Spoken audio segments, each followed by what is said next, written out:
রাধে রাধে বন্ধুরা, একাদশী বা যে কোনো উপবাসে আপনার কী ধরনের প্রসাদ পেতে পারেন তারই একটা রেসিপি আজকে দেখাচ্ছি। প্রথমে কড়াইতে সাবু নেড়ে নিতে হবে। তারপরে এই সাবুটাকে আমরা কিছুটা ঠান্ডা করে নেব, দিয়ে একটা মিক্সার গ্রাইন্ডারে ব্লেন্ড করে পুরো মিহি করে নিতে হবে। এরপরে কিছু আলু দেখুন সেদ্ধ করে রেখে তাতে গোলমরিচের গুঁড়ো, সন্দক লবণ আর একটু চিনি দিয়ে নেব। এবার এটাকে ভালো করে আমরা মেখে নেব যাতে ভেতরে কোনো দলা না থাকে। গ্রেট করে দিলেও হয়, বাট আমি হাতে মাখাটাই প্রেফার করি।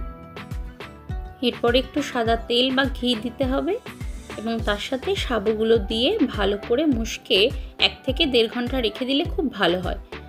সাবুগুলো তাহলে ফুলে আলুর সাথে ভালো করে মিশে যাবে। সময় দিলে লুচিগুলো ফুলবে, নয়তো সেরকম একটা ফুলবে না।